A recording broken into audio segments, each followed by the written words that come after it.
નમસ્તે વિદ્યાર્થી મિત્રો, સ્ટાર એજ્યુકેશન માં આપ સૌનું સ્વાગત છે। આજનો જે વિડિયો છે એમાં આપણે ચર્ચા કરીશું ચોથી જૂનના તમામ પદ્ધતિના કરંટ અફેર। સૌથી પહેલા વિડિયો શરૂ કરું પહેલું એ પહેલા એક પ્રશ્ન તમારા માટે હોય છે। પ્રશ્નનો જવાબ તમારે લખવાનો પ્રયાસ કરવાનો છે કોમેન્ટ બોક્સની અંદર। એક નાનકડી આ એક પ્રશ્નની ટેસ્ટ અને તમારે કોમેન્ટ બોક્સની અંદર છે ક્વેશ્ચનને અટેમ્પ્ટ કરવાનો પ્રયાસ કરવાનો। તો પ્રશ્ન તમારા માટે એવો છે કે આઈએનએસ ઇમ્ફાલ એના હાલમાં સમુદ્રી પરીક્ષણ શરૂ થયા છે। તો આ આઈએનએસ ઇમ્ફાલ છે એ કયા પ્રોજેક્ટ અંતર્ગત આની રચના થઈ હતી? ઓપ્શન તમને આપેલા છે, તો જેટલું પણ યાદ આવે પ્રોજેક્ટ વિશે પણ મેં તમને ડિટેલમાં કીધું હતું। આ સિવાય ઓપ્શનની અંદર બીજો પણ એક પ્રોજેક્ટ છે, પ્રોજેક્ટ 17B સોરી 17A। તો આ પ્રોજેક્ટ માટે પણ મેં તમને થોડું ચર્ચા કરી હતી। તો કેટલા પણ મુદ્દાઓ યાદ આવે તમારે કોમેન્ટ બોક્સની અંદર ચર્ચા કરવાનો પ્રયત્ન કરવાનો છે। શરૂ કરશું આજનો વિડિયો। પ્રશ્ન હાલમાં જ કયા રાજ્યની પોલીસ દ્વારા છે રાજ્યને નશા મુક્ત બનાવવા માટે એક ઓપરેશન ક્લીનની શરૂઆત કરવામાં? આ રાજ્યની અંદર છે ડ્રગ્સની હેરફેરની સમસ્યા ખૂબ વધારે છે। તો આ રાજ્યની પોલીસ છે એને રાજ્યને નશા મુક્ત બનાવવા માટે છે તો નશા મુક્ત અભિયાન એને કહીએ તો ઓપરેશન ક્લીન નામ આપ્યું છે। તો આ ઓપરેશન ક્લીન ની શરૂઆત કોણે કરી છે? તો આન્સર આવશે પંજાબ। એમ થાય ગુજરાતમાં દારૂબંધી છે તો હોઈ શકે કે ગુજરાતમાં પણ આવું કંઈક થતું હશે, ધ્યાન રાખજો, આન્સર પંજાબ। પંજાબ રાજ્યના અત્યારે મુખ્યમંત્રી છે એ ભગવંત માન છે, ત્યાં આમ આદમી પાર્ટીની સરકાર ચાલે છે। ઓકે, તો અહીંયા પંજાબ રાજ્યની સરકાર છે એને ઓપરેશન ક્લીન શરૂ કર્યું છે। નશા મુક્ત બનાવવા માટે છે આ ઓપરેશનની શરૂઆત કરી છે પંજાબ રાજ્યની સરકાર। ડ્રગ્સની હેરફેરની સમસ્યા પંજાબમાં કહીએ તો ખૂબ જ વધારે પ્રમાણમાં છે। થોડાક આવા જ તમને અગત્યના પોઈન્ટ કહું તો એક સુદર્શન શક્તિ એક્સરસાઇઝ હતી, કાંઈ કરી હતી। તો આ સુદર્શન શક્તિ એક્સરસાઇઝ જે છે ઓકે એ પંજાબ અને રાજસ્થાનની બોર્ડરમાં હતી। આ પંજાબને લગતો પોઈન્ટ છે એટલે અહીંયા કવર કરાવ્યો તમને। બાકી એક જલ રાહત એક્સરસાઇઝ થઈ હતી, બરાબર, તો એ બધા પણ પોઈન્ટ અગત્યના છે, પણ એ આસામમાં થઈ, એ પણ ભારતીય સેનાએ કરી હતી। સુદર્શન શક્તિ એક્સરસાઇઝ છે એ પંજાબ અને રાજસ્થાન આ બંનેની બોર્ડર પર કરવામાં આવી છે। 37મું નેશનલ ગેમ્સ છે ઓકે એ ક્યાં થવાનું છે? ગોવામાં થવાનું છે। 37માં નેશનલ ગેમ્સનું આયોજન ક્યાં થશે? તો કે ગોવામાં થશે। તો આ 37માં નેશનલ ગેમ્સની અંદર છે કે એક રમતને ઉમેરવામાં આવી છે, ગટકા। આ ગટકા કયા રાજ્યની પારંપરિક માર્શલ આર્ટ્સની રમત છે? તો ગટકા છે એ પંજાબ રાજ્યની માર્શલ આર્ટ્સની રમત છે। તો અહીંયા ગટકાને આની અંદર ઉમેરવામાં આવી છે, તો એ પોઈન્ટ પણ અગત્યનો છે। ઓકે, બાકી રાઈટ ટુ વોક ને લાગુ કરનાર ભારતનું સૌથી પહેલું રાજ્ય કયું બન્યું હતું? એ પણ પંજાબ બનેલું હતું। એલ્યુમિનિયમ વંદે ભારત ટ્રેન માટે સૌથી ઓછી કિંમતની બોલી લગાવનાર ટેન્ડર બહાર પાડે એમાં સૌથી ઓછો ભાવ જેનો થતો હોય એને એ કંપની જે પણ કઈ મેન્યુફેક્ચરિંગના ઓર્ડર છે જતા હોય કે માની લો કે વધારે ભાવ હોય તો સરકારને એટલું નુકસાન જવાનું છે, તો જે ટેન્ડર મગાવે તો કે એમાં જુદી જુદી કંપનીઓ છે પોતાના ભાવ આપે કે ભાઈ અમે આ ભાવ બનાવી દઈશું, અમે આ ભાવ બનાવી દઈશું, તો સૌથી ઓછો ભાવ જેનો હોય બરાબર એ ટેન્ડર જીતી જાય। તો અહીંયા જે એલ્યુમિનિયમ વંદે ભારત ટ્રેન છે એના નિર્માણ માટે કઈ કંપનીને ઓર્ડર કર્યો છે? તો અલ્સ્ટોમ નામની કંપનીને ઓર્ડર કર્યો છે। આન્સર આવશે અલ્સ્ટોમ। તો એલ્યુમિનિયમ વંદે ભારત ટ્રેન માટે અલ્સ્ટોમ નામની કંપની છે ઓકે એ સૌથી ઓછી બોલી લગાવી છે। આવનારા દિવસોમાં કદાચ બની શકે કે એને ઓર્ડર થાય એલ્યુમિનિયમ વંદે ભારત। અહીંયા ન્યૂઝમાં એવું હતું કે ભાઈ સૌથી ઓછી બોલી આમને લગાવી છે, તો કયા દેશની કંપની છે એ પણ જાણવું પડે। ભારતની તો નથી અલ્સ્ટોમ, તો કયા દેશની છે? આ ફ્રાન્સની કંપની છે, તો એ પણ અગત્યનો પોઈન્ટ છે। બાકી અલ્સ્ટોમ છે ઓકે આ કંપની છે એ રેલવેના કોચના ડબ્બા જે હોય છે એનું નિર્માણ પણ કરે છે અને લોકોમોટિવ એટલે કે ટ્રેનના એન્જિન જે હોય છે એનું પણ નિર્માણ કરે છે। તો આ બધું જ જે નિર્માણ છે કોણ કરે છે? કે અલ્સ્ટોમ નામની કંપની। લોકોમોટિવ એટલે કે ટ્રેનના એન્જિન, બરાબર, તેનું પણ નિર્માણ કરે છે। આવનારા દિવસોમાં 100 વંદે ભારત એલ્યુમિનિયમ ટ્રેન બનાવવાની છે આપણે, તો એ માટેના ઓર્ડર માટેની પ્રોસેસ અત્યારે શરૂ થઈ ગઈ છે। તો બાકી જે વંદે ભારત ટ્રેન છે એના ડબ્બા ક્યાં બને છે? Integral coach factory Chennai. Integral coach factory Chennai ત્યાં વંદે ભારત ટ્રેનના ડબ્બા બનાવવામાં આવે છે। સૌથી પહેલી જે વંદે ભારત ટ્રેન છે એ પણ ઇન્ટિગ્રલ કોચ ફેક્ટરી ચેન્નઈ બનાવી હતી। હમણાં 3 નવી જગ્યાએ મંજૂરી મળી છે ડબ્બા બનાવવા માટે. એક મહારાષ્ટ્રના લાતુરમાં છે, એક ઉત્તર પ્રદેશમાં છે અને એકાદા હરિયાણામાં છે. તો 3 જગ્યાએ અત્યારે મંજૂરી મળી છે પેલા કોચના ડબ્બા બનાવવા માટે. બાકી સૌથી પહેલી વંદે ભારત ટ્રેન આ જીકેના સંદર્ભમાં પૂછી શકે દિલ્હીથી કટરા વચ્ચે શરૂ થઈ હતી. તો એ પણ એક પરીક્ષા માટે અગત્યનો બની શકે આપણા માટે કે સૌથી પહેલી વંદે ભારત ટ્રેન બનાવી કોણે? તો કે ઇન્ટિગ્રલ કોચ ફેક્ટરી ચેન્નઈ. ક્યાં આવી તો કે તમિલનાડુમાં. અને સૌથી પહેલી વંદે ભારત ટ્રેન કયા બે રૂટ વચ્ચે શરૂ થઈ, કયા બે સ્ટેશન વચ્ચે શરૂ થઈ? દિલ્હીથી કટરા. હાલમાં કયા રાજ્યમાં 2 ટ્રેન અથડાવાની ઘટના બની છે? બહુ જ એમ કહીએ તો ઘટના છે.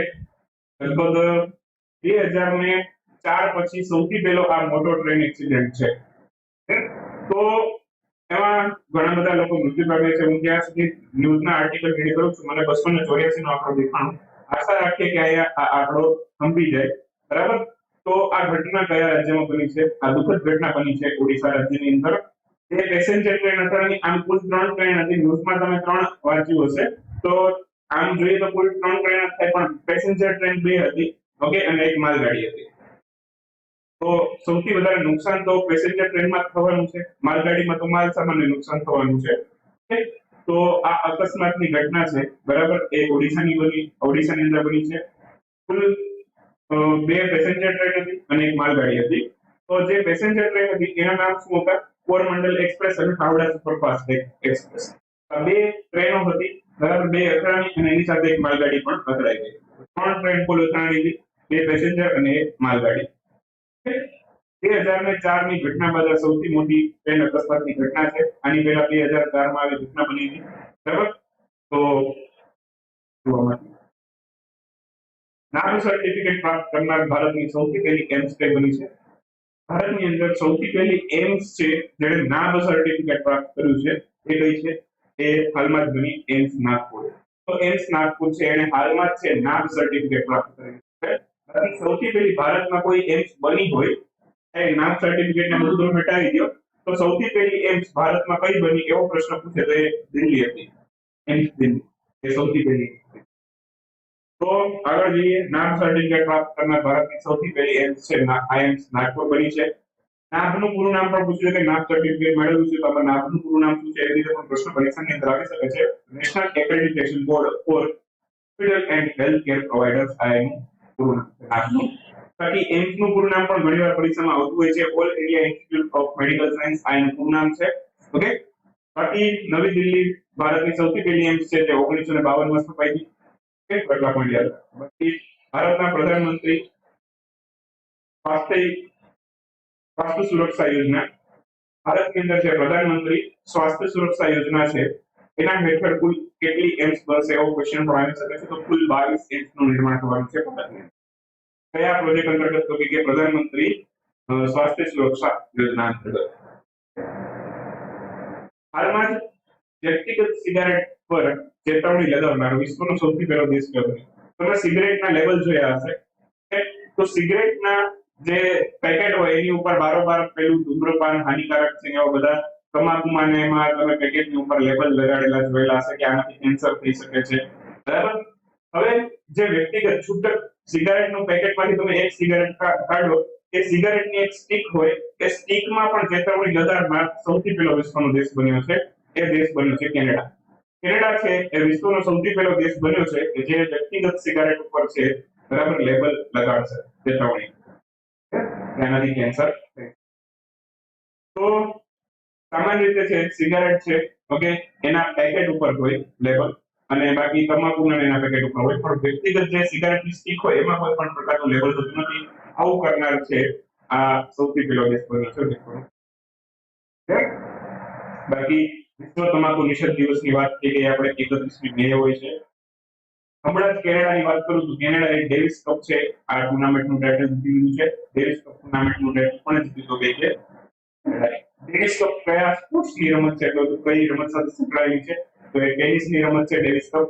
ઓકે, અને કેનેડા એનું ટાઇટલ જીત્યું, ફાઇનલમાં ઓસ્ટ્રેલિયાને હરાવ્યું. હાલમાં પુરુષોની જુનિયર એશિયા હોકી કપ 2023 નું ટાઇટલ કયા દેશે જીત્યું છે? પુરુષોની જુનિયર હોકી કપ છે આનું ટાઇટલ હમણાં ભારતે જીતી લીધું છે. આયોજન છે એ ક્યાં થયું એવો પણ પ્રશ્ન આવી શકે તો આનું આયોજન ઓમાનમાં થયું હતું. તો પુરુષોની જુનિયર એશિયા હોકી કપ છે આયોજન ઓમાનમાં સલાલા નામના સ્થળે કરવામાં આવેલું હતું. બાકી આનું ટાઇટલ આપણા દેશ ભારત ફાઇનલમાં કોને હરાવ્યું હતું કે ફાઇનલમાં પાકિસ્તાનને હરાવી આ ટુર્નામેન્ટનું ટાઇટલ આપણે જીતી લીધું છે. ઓકે, બાકી અરિજીત સિંહ એમણે આ ટુર્નામેન્ટમાં સૌથી વધારે ગોલ કર્યા, કુલ 8 ગોલ કર્યા હતા. ઓકે, અને અત્યાર સુધીમાં આપણે કુલ આ ચોથી વખત આનું ટાઇટલ જીતવા જઈ રહ્યા છીએ અથવા જીતી લીધું છે. તો કયા કયા વર્ષે ટાઇટલ જીત્યું? એક તો 2004, 2008, 15 અને 23 કુલ આ junior hockey world cup title અત્યાર સુધીમાં આપણે ભારતે કેટલી વાર જીત્યું? તો કે જે 4 વાર જીત્યું. ક્યારે સુધી? મનસુખભાઈ માંડવિયા દ્વારા છે FSSAI ના નવા રાષ્ટ્રીય પ્રશિક્ષણ કેન્દ્રનું ઉદ્ઘાટન કરવામાં આવ્યું છે. મનસુખભાઈ માંડવિયા આપણા સ્વાસ્થ્ય મંત્રી પણ છે અને FSSAI એ ભારતના સ્વાસ્થ્ય મંત્રાલય અંતર્ગત કાર્ય કરતી સંસ્થા છે. તો મનસુખભાઈ માંડવિયાનું ઉદ્ઘાટન કર્યું છે. કયા સ્થળેથી કર્યું છે? આ ઉત્તર પ્રદેશના ગાઝિયાબાદ ખાતે આનું ઉદ્ઘાટન કર્યું છે. ગાઝિયાબાદ. તો FSSAI એના નવા પ્રશિક્ષણ કેન્દ્રનું ઉદ્ઘાટન છે મનસુખભાઈ માંડવિયાએ કરેલું છે. ઓકે, આ પ્રશિક્ષણ કેન્દ્ર ઉત્તર પ્રદેશના ગાઝિયાબાદ ખાતે સ્થાપવામાં આવ્યું છે. સ્વાસ્થ્ય મંત્રાલય અંતર્ગત કાર્ય કરતી સંસ્થા છે FSSAI. બાકી મનસુખભાઈ માંડવિયાની વાત કરી લઈએ તો મનસુખભાઈ માંડવિયા છે એ કેમિકલ અને ફર્ટિલાઇઝર મંત્રી પણ છે અને ભારતના સ્વાસ્થ્ય મંત્રી પણ છે. આ FSSAI નું પૂરું નામ પૂછી શકે છે તમને તો food safety and standard authority of India. એનું પૂરું નામ છે FSSAI નું. સ્થાપના 5 સપ્ટેમ્બર 2008 માં થયેલી. ના ચેરમેન અત્યારે છે રાજેશ ભૂષણ. તો એટલા કોઈનામાં મહારાષ્ટ્રના મુખ્યમંત્રી દ્વારા કરવામાં આવેલ જાહેરાત પ્રમાણે પાંદરા વર્સોવા સીલિંગ બ્રિજ છે એનું નામ નીચેમાંથી કોના નામ ઉપર રાખવામાં આવશે? પાંદરા વર્સોવા સીલિંગ પ્રોજેક્ટ છે. ઓકે, આ મહારાષ્ટ્રમાં બને છે અને આનું નામ છે એ વીર સાવરકરના નામ પરથી રાખવામાં આવશે એવી જાહેરાત મહારાષ્ટ્રના એકનાથ શિંદે મહારાષ્ટ્રના મુખ્યમંત્રી છે રાજ્યપાલ. તો અહીંયા બાંદ્રા વર્સોવા સીલિંગ બ્રિજની વાત કરીએ તો વીર સાવરકરના નામ ઉપર તેનું નામ આપવામાં આવશે. બ્રિજની કુલ લંબાઈ 17.17 છે. યાદ રહી જાય છે 17.17 કિલોમીટરની લંબાઈ છે અને વીર સાવરકરની જન્મજયંતિને મહારાષ્ટ્રની સરકાર છે એને સ્વાતંત્ર્ય વીર ગૌરવ દિવસ તરીકે પણ ઉજવે છે. 28 મે હોય છે તો એને સ્વાતંત્ર્ય વીર ગૌરવ દિવસ તરીકે. બાકી અંદમાન નિકોબારનું પોર્ટ બ્લેર છે તો આ પોર્ટ બ્લેર નું નામ પણ વીર સાવરકરના નામ ઉપરથી છે. આ ખાલી યાદ રાખવા માટે કહું છું તો આ પણ યાદ રાખી શકો છો તમે. વીર સાવરકરના નામ ઉપરથી તમારે કેટલું યાદ રાખવાનું. હાલમાં જ એડગર્સ રિકેવિચ આ ચર્ચામાં હતા. હાલમાં જ કયા દેશના નવા રાષ્ટ્રપતિ બન્યા છે?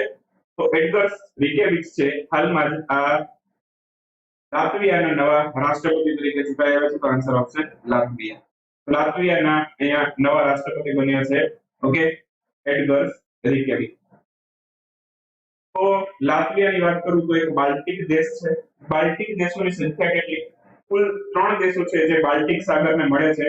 તો એમાં કયા કયા દેશોનો સમાવેશ થાય છે? એસ્ટોનિયા, લાત્વિયા અને લિથુએનિયા.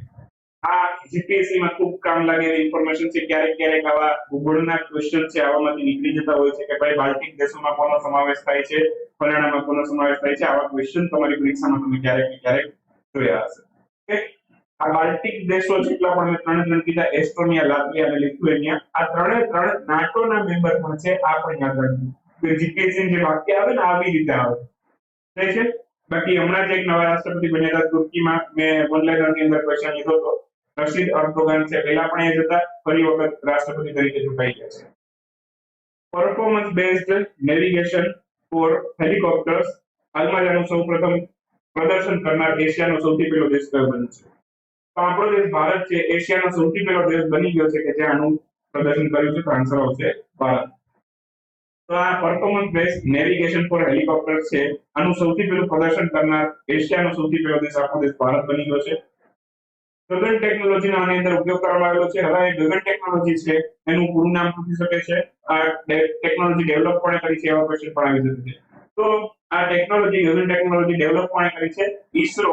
ઓકે, અને એરપોર્ટ ઓથોરિટી ઓફ ઇન્ડિયા આ બંને મળીને આને ડેવલપ કરી છે. ભારત ઈસરો અને એરપોર્ટ ઓથોરિટી ઓફ ઇન્ડિયા આ બંને મળીને છે આ ટેકનોલોજી ડેવલપ કરી છે. ઠીક છે. ગગનનું પૂરું નામ પૂછી શકે છે તો GPS aided GEO augmented navigation. Okay, તો આ એનું પૂરું નામ છે. તો અહીંથી પણ ક્વેશ્ચન આવી થોડાક અગત્યના વનલાઈનર ક્વેશ્ચન છે આપણે જોઈ લઈએ. તો સૌથી પહેલો પ્રશ્ન છે કે હાલમાં નેવલ આર્મેન્ટના નવા ડાયરેક્ટર જનરલનો પદભાર કોણે સંભાળ્યો છે? તો નેવલ આર્મેન્ટ છે એના ડાયરેક્ટર જનરલ છે ટી ઉપાધ્યાય કરીને બન્યા છે. તો નવા ડાયરેક્ટર જનરલ હાલમાં જ લોન્ચ થયેલ પુસ્તક એનટીઆર એ પોલિટિકલ બાયોગ્રાફી. ઓકે, આ એનટીઆર રામારાવ છે, બરાબર, એમના જીવન પર આધારિત આખું પુસ્તક છે. તો આ કોના દ્વારા લખવામાં આવ્યું છે? તો રામચંદ્ર મૂર્તિ પંદુ ભાતલા એમના દ્વારા આ પુસ્તક છે લખવામાં આવેલું છે. હાલમાં જ કઈ કંપની દ્વારા ટર્બો યુપીઆઈ છે લોન્ચ કરવામાં આવ્યું છે? ટર્બો યુપીઆઈ છે આ રાજોર પે લોન્ચ કર્યું છે. એવું કહે છે કે ભાઈ રાજોર પે નું આ જે ટર્બો યુપીઆઈ છે એ સામાન્ય યુપીઆઈ કરતા થોડું ઘણું વધારે ફાસ્ટ હશે. ટર્બો યુપીઆઈ કોણે લોન્ચ કર્યું હતું? કે રાજોર પે. હાલમાં ચર્ચામાં રહેલ સખાલિન વન પરિયોજના છે આ કયા દેશની પરિયોજના છે? તો રશિયાની પરિયોજના છે. અને પર્વતારોહણ પાઠ્યક્રમ પૂર્ણ કરનાર સૌથી પહેલી મહિલા એનસીસી કેડેટ કોણ બન્યું છે? ખાલીની સીધે સૌથી પહેલા મહિલા બન્યા છે પર્વતારોહણ પાઠ્યક્રમ. બાકી આપણો કરંટ અફેરનો કોર્સ છે. જીપીએસસી ની પરીક્ષાઓ હવે થોડા ટાઈમની અંદર ફોર્મ ભરાશે ક્લાસ 1 2 થી લઈને ક્લાસ 3 સુધીના. જેમને પણ જીપીએસસી પાસ કરવાની ઈચ્છા છે, જીપીએસસી માં આપણું કરંટ અફેર ઘણું પૂછાય છે. તો કોઈ પણ જીપીએસસી માં કરંટ અફેર નું કન્ટેન્ટ છૂટી ન જાય એ રીતના હું તમને કરંટ અફેર કવર કરાવું છું. લગભગ આપણા 1 મહિનાની પીડીએફ હોય એમાં 100 પેજીસ હોય છે. તો આ 100 પેજીસ ની અંદર 100 થી તો વધારે જ હોય છે, ક્યારેક 150 હોય, જે ન્યૂઝ ઉપર ડિપેન્ડ કરતા હોય. તો 1 મહિનાની પીડીએફ માં લગભગ આશરે 150 પેજીસ હોય છે. ઓકે, 100 થી 150 પેજ નું આપણે સરેરાશ એવરેજ રાખીએ. તો આની અંદર છે તમારું જીપીએસસી નું જેટલું પણ કામનું કન્ટેન્ટ હોય છે એ બધું કવર થઈ જશે. અને માત્ર તમે છેલ્લા 6 મહિનાની પીડીએફ કરી ગયા તો એમાંથી જ મોટા ભાગના પ્રશ્ન આવતા હોય છે. કોઈક 2-4 પ્રશ્ન બાદ કરતા થોડા બહુ ફાસ્ટ ના પૂછ્યા હોય છે જીપીએસસી ની અંદર. તો જેમને પણ ઈચ્છા છે, બરાબર, એ આપણો કરંટ અફેરનો કોર્સ લઈ શકે છે. જૂના તમને 1 વર્ષના કરંટ અફેરની પીડીએફ ટેસ્ટ બધું એક્સેસ કરવા મળશે અને આવનારા 1 વર્ષની વેલિડિટી મળશે. પ્રાઇસ કેટલી સાહેબ? પ્રાઇસ છે માત્ર 599 રૂપીસ. તમે આનું પર મંથલી એવરેજ કાઢવા જાઓ, પર મંથ 1 વર્ષ માટે તમે કોર્સ લેતા હોય તો 1 મહિનાની કિંમત કેટલી સાહેબ? 1 મહિનાની કિંમત માત્ર ને માત્ર કેટલી થાય તમારી? તો કે 60 રૂપિયા. તો 60 રૂપિયા એટલે એપ્રોક્સિમેટલી 50 રૂપિયા. ઓકે, તો 50 રૂપિયા જેટલી તમે માત્ર 1 મહિનાની પ્રાઇસ પે કરો છો. ને સામે તમને આવનારા 1 વર્ષ માટેની તમને શું કહેવાય વેલિડિટી મળે છે. 1 મહિનાના માત્ર 50 રૂપિયા છે, બરાબર, એ આપણે જીપીએસસી માટે તો એટલું મારા ખ્યાલથી તમે ખર્ચી શકો. અને કન્ટેન્ટમાં તમને ટેસ્ટની અંદર પણ તમે જે તૈયાર કરેલું હશે કન્ટેન્ટ તમે ટેસ્ટ આપીને તમે એનું એક નાનકડું રિવિઝન કરી શકશો. ટેસ્ટમાં તમે ઇન્સ્ટન્ટ સોલ્યુશન જોશો ને તો એમાં તમને નીચે સોલ્યુશન આપેલું હશે, ડિસ્ક્રિપ્શન આપેલું હશે કે ભાઈ આ પ્રશ્નની અંદર આવું કન્ટેન્ટ હતું. તો જ્યારે તમે ટેસ્ટ આખી પૂરી કરશો, બરાબર, અને પછી તમે ચેક કરશો, બરાબર, તો રિવ્યુમાં તમને આખું ટેસ્ટનું સોલ્યુશન પણ બતાવશે કે તમે ક્યાં ભૂલ કરી છે. સમજો છો? તો માત્ર આપણે એવું નથી કે ખાલી આન્સર જ આપી દીધા છે, એની નીચે થોડુંક વિવરણ પણ મૂકેલું છે કે ભાઈ આનો આન્સર આવો આવે, એની અંદર આવું કન્ટેન્ટ હતું. સમજો છો? તો એ થોડુંક તમને ત્યાં પણ નાનકડું રિવિઝન થશે. ટેસ્ટનું રિવ્યુ કરશો એટલે ત્યાં પણ તમને થોડું રિવિઝન થશે. તો જેમને પણ ઈચ્છા છે વહેલી તકે આપણો કરંટ અફેરનો કોર્સ લઈ શકે છે. જીપીએસસી ની પરીક્ષાઓ આવે છે પછી પ્રાઇસ છે એમાં હાઈક જોવા મળશે. ક્લિયર? તો મળીએ નેક્સ્ટ વિડિયોમાં. રજા લઈએ. આવતીકાલે 5મી જૂને વિશ્વ પર્યાવરણ દિવસના કરંટ અફેરમાં આપણે આગળ ચર્ચા કરીશું.